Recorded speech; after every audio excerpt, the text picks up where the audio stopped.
Brought you by Meghdoot herbal. Meghdoot Satritha shampoo ये hair fall को कम करे, डैंड्रफ को रोके और दे आपके बालों को भरपूर मजबूती। मेघदूत सतरीठा शैम्पू। इस समय न्यायालय में मुकदमा चल रहा था चीफ जस्टिस साहब के यहाँ पर, तो चीफ जस्टिस साहब ने ये पूछा भी था कि भाई मंदिर का कोष आपको क्यों चाहिए।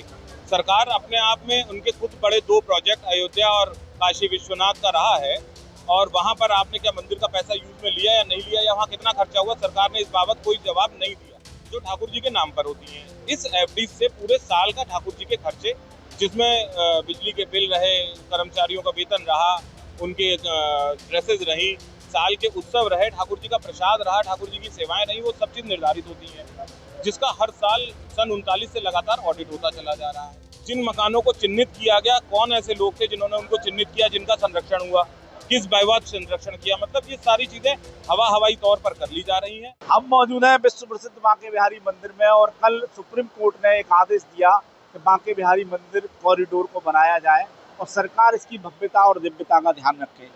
तो उसी में बांके बिहारी मंदिर के सेवायत पुजारी रजत गोस्वामी जी हमारे साथ मौजूद हैं, जिन्होंने इस मामले को लेकर हाई कोर्ट में एक रिट दायर की थी कि बांके बिहारी मंदिर का जो पैसा है वो इसमें ना लगे, क्योंकि उससे बांके बिहारी मंदिर की सेवा पूजा का सारा कार्य किया जाता था। पूछते हैं गोस्वामी जी से। गोस्वामी जी, क्या रेट आपने लगाई थी?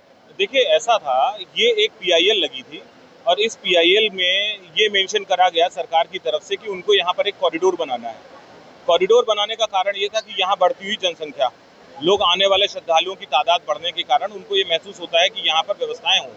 माननीय उच्च न्यायालय की तरफ से आदेश ये किया गया, जिसमें हमारी कंसेंट थी कि ठीक है भाई, अगर आपको ऐसा लगता है कॉरिडोर बनाने की इच्छा है तो आप कॉरिडोर बनाएं, हमें कोई दिक्कत नहीं है, क्योंकि घर मकान सब मंदिर के सेवायतों के ही जाएंगे। मंदिर के चारों तरफ मंदिर के सेवायत परिवार ही रहता है, उन्हीं के घर मकान सबसे पहले जाएंगे। तो हमने अपनी तरफ से कंसेंट दे दी थी, लेकिन मंदिर का पैसा देने के लिए हम राजी नहीं थे। उसके कारण भी थे। जब समय न्यायालय में मुकदमा चल रहा था चीफ जस्टिस साहब के यहाँ पर, तो चीफ जस्टिस साहब ने ये पूछा भी था कि भाई मंदिर का कोष आपको क्यों चाहिए। सरकार अपने आप में उनके खुद बड़े दो प्रोजेक्ट अयोध्या और काशी विश्वनाथ का रहा है, और वहाँ पर आपने क्या मंदिर का पैसा यूज में लिया या नहीं लिया, या वहाँ कितना खर्चा हुआ, सरकार ने इस बाबत कोई जवाब नहीं दिया। हमारा विरोध इसी चीज़ का था कि भाई मंदिर में जो पैसा है वो ठाकुर जी के नाम पर फंड में जमा होता है, वो पूरा पैसा कैश अकाउंट में, मतलब सेविंग्स अकाउंट में ना होकर के उसकी एफडीज बन जाती हैं, जो ठाकुर जी के नाम पर होती हैं। इस एफडी से पूरे साल का ठाकुर जी के खर्चे, जिसमें बिजली के बिल रहे, कर्मचारियों का वेतन रहा, उनके ड्रेसेस रही, साल के उत्सव रहे, ठाकुर जी का प्रसाद रहा, ठाकुर जी की सेवाएं रही, वो सब चीज़ निर्धारित होती हैं, जिसका हर साल सन 39 से लगातार ऑडिट होता चला जा रहा है। अब चूंकि हम देना नहीं चाहते हैं पैसा, आपको जो कॉरिडोर बनाना है आप बनाइए, मंदिर का कोष का इस्तेमाल ना कीजिए, क्योंकि आपका प्रोजेक्ट ये लगभग 500 से 800 करोड़ रुपए का है, जिसमें आप मंदिर से 300 करोड़ रुपए चाहते हैं। मार्च 2025 सॉरी, मैं माफ़ी चाहूँगा, 31 मार्च 2025 तक मंदिर की कुल आय इस समय 360 करोड़ रुपए है। यदि आप उसमें से 300 करोड़ रुपए ले लेते हैं तो हमारे पास 60 लाख रुपए बचता है। कैसे व्यवस्था बनेगी उस 60 लाख रुपए में ठाकुर जी के सेवाओं के से संबंधित चीज़ों की, ठाकुर जी के जो खर्चे हो रहे हैं, हर्जे हो रहे हैं, सरकार ने कोई भी रुझान इस व्यवस्था को लेकर के नहीं दिया है। इनका खुद का प्रोजेक्ट है कि ये 3 साल खुद कह के चल रहे हैं कि यहाँ पर अधिग्रहण करके और विस्तारीकरण करने में 3 साल लगेंगे। उन 3 सालों का खर्चा कौन बेयर करेगा, कैसे जन सामान्य को व्यवस्थित करेंगे। दूसरी दिक्कत यहाँ पर यह है कि यहाँ मंदिर के आसपास तमाम देवालय हैं, उनमें सब में ठाकुर जी हैं। उन ठाकुर जी के विषय में भी सरकार ने कोई स्पष्टीकरण नहीं दिया। क्या वहाँ पे भी काशी विश्वनाथ के जैसा शुरू हो जाएगा कि लोग अपने घरों में अपने ठाकुर जी को छोड़ करके और यहाँ से उनको प्रस्थान करना पड़ जाएगा? कोई व्यवस्था नहीं, कोई चर्चा नहीं करी गई किसी तरीके की। जिन मकानों को चिन्हित किया गया, कौन ऐसे लोग थे जिन्होंने उनको चिन्हित किया, जिनका संरक्षण हुआ, किस बायवाद संरक्षण किया, मतलब ये सारी चीजें हवाई तौर पर कर ली जा रही हैं। क्या आप लोगों से मिलके बैठ के मीटिंग नहीं हुई प्रशासन की, या प्रशासन ने हवाई सारा काम कर दिया अभी? जी, प्रशासन ने किसी तरीके की कोई मीटिंग नहीं करी गई। ओपन कोर्ट में चीफ जस्टिस साहब ने हमारे विपक्ष में advocate general, chief standing council और एडिशनल एडवोकेट जनरल, तीनों लोग खड़े होते हैं सरकार की तरफ से।